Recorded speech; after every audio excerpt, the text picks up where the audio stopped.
حضرت سلیمان علیہ السلام جن کو ایسی بے مثال حکومت و سلطنت حاصل تھی کہ صرف ساری دنیا پر ہی نہیں بلکہ جنات، حیوان اور ہوا پر بھی ان کی حکومت تھی، حضرت سلیمان علیہ السلام کو اللہ تبارک و تعالیٰ نے ایسا بادشاہ بنایا کہ ساری دنیا میں ان جیسا کوئی نہ ہوا۔ آپ سے بڑھ کر بادشاہت بھی کسی کی نہ ہو سکی، کیونکہ خود سلیمان علیہ السلام نے یہ دعا کی تھی کہ الہی مجھے ایسی سلطنت عطا فرما کہ جو میرے بعد کسی کو حاصل نہ ہو۔ جنات سلیمان علیہ السلام کے حکم سے بلند و بالا عمارتیں تعمیر کرتے تھے، دریا میں غوطہ لگا کر ان سے ہیرے زیورات اور موتی وغیرہ نکالتے تھے۔ دوسرے جو کام عام انسانوں کی طاقت سے زیادہ ہوتے تھے، آپ وہ کام جناتوں سے لیا کرتے تھے۔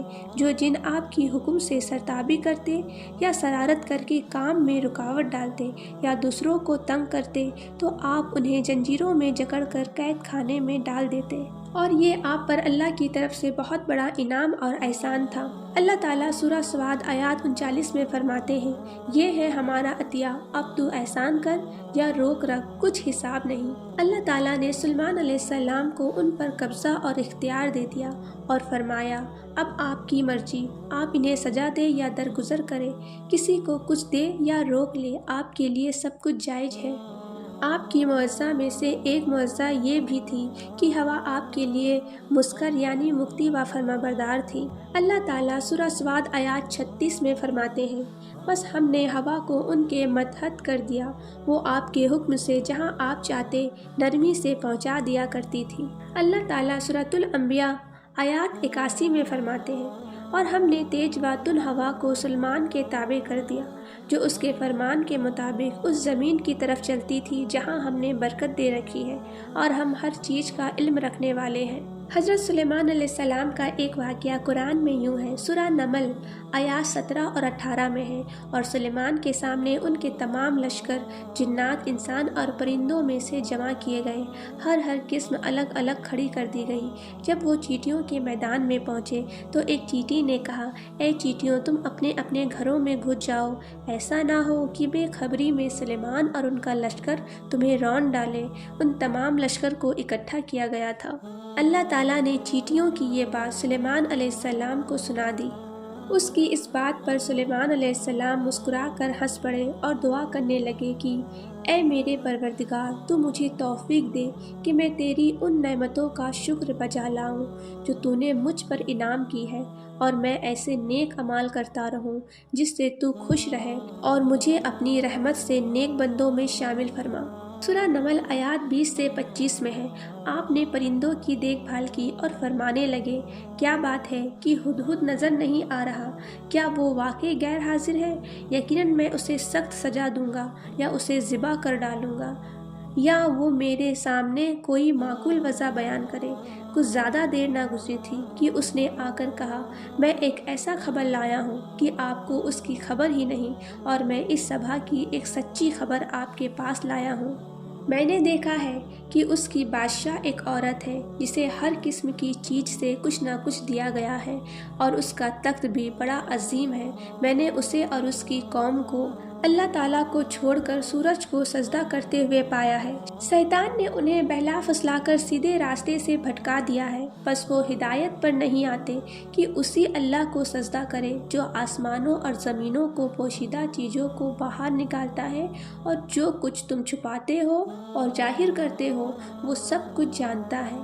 ہدہد نے اللہ تبارک و تعالیٰ کی یہ صفت اس لیے بیان کی کہ یہ اپنے حنس کے ذریعے زمین میں پانی والے حصے کا پتہ چلا لیتا ہے۔ سلیمان علیہ السلام کو بھی یہی ہدہد بتایا کرتا تھا کہ پانی کہاں ہے، پھر آپ جن کے ذریعے پانی نکلوا لیتے تھے۔ یہ اطلاع سن کر سلیمان علیہ السلام حیران ہوئے۔ آپ نے ہدہد سے کہا، ہم ابھی تمہاری بات کی تصدیق کر لیتے ہیں۔ سورہ نمل آیات 27 سے 28 میں ہے، سلیمان نے کہا، اب ہم دیکھیں گے کہ تم نے سچ کہا ہے یا تو جھوٹا ہے۔ میرے اس خط کو لے جا کر انہیں دے دے، پھر ان کے پاس سے ہٹ آ اور دیکھ وہ کیا جواب دیتے ہیں۔ آپ نے ایک خط لکھ کر اسے دیا۔ ہدہد وہ خط لے کر ملکہ بلقیس کے پاس پہنچا، خط اس کے سامنے گرا کر خود دیوار پر جا بیٹھا۔ خط دیکھ کر ملکہ بلقیس نے کہا۔ وہ کہنے لگی، اے سرداروں، میری طرف ایک خط ڈالا گیا ہے جو سلیمان کی طرف سے آیا ہے، اور جو بخشش کرنے والا مہربان اللہ کے نام سے شروع ہے۔ یہ ہے کہ تم میرے سامنے سرکشی نہ کرو اور مسلمان بن کر میرے پاس آ جاؤ۔ اس نے کہا، میرے سردار ہو تم میرے اس معاملے میں مجھے مشورہ دو۔ میں کسی امر کا قطعی فیصلہ جب تک تمہاری موجودگی اور رائے نہ ہو نہیں کیا کرتی۔ اور سب نے جواب دیا کہ ہم طاقت اور قوت والے، سخت لڑنے بھیڑنے والے ہیں۔ آگے آپ کو اختیار ہے، آپ خود ہی سوچ لیجئے کہ آپ ہمیں کیا کچھ حکم فرماتی ہیں۔ اس نے کہا کہ بادشاہ جب کسی بستی میں گھستے ہیں تو اسے اجاڑ دیتے ہیں اور وہاں کے باعزت لوگوں کو ذلیل کر دیتے ہیں، اور یہ لوگ بھی ایسا ہی کریں گے۔ میں انہیں ایک ہدایت بھیجنے والی ہوں، پھر دیکھ لوں گی کہ کاشف کیا جواب لے کر لوٹتے ہیں۔ ملکہ بلقیس یہ اندازہ کرنا چاہتی تھی کہ سلیمان علیہ السلام کس قسم کے بادشاہ ہیں اور یہ کہ وہ ان کے خلاف لڑ سکیں گے یا نہیں۔ چنانچہ اس نے فلسطین کی طرف بے شمار تحفے روانہ کیے تاکہ لڑائی کی نوبت نہ آئے، لیکن جب یہ تحفہ سلیمان علیہ السلام کے پاس پہنچا تو آپ غضبناک ہو گئے۔ بس جب کاشف سلیمان علیہ السلام کے پاس پہنچا تو آپ نے فرمایا، کیا تم مال سے مجھے مدد دینا چاہتے ہو؟ مجھے میرے رب نے اس سے بہت بہتر دے رکھا ہے، اس نے تمہیں دیا ہے، بس تم ہی اپنے تحفے سے خوش رہو۔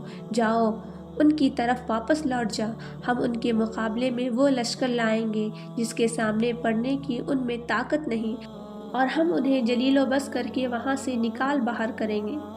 کاشف ان کا جواب سن کر اور یہ صورتحال دیکھ کر دہشت زدہ ہو گئے۔ انہوں نے بلقیس کے پاس جا کر ساری حقیقت بیان کر دی۔ ملکہ بلقیس نے انہیں پیغام بھجوایا کہ ہم اسلام قبول کرنے کے لیے تیار ہیں۔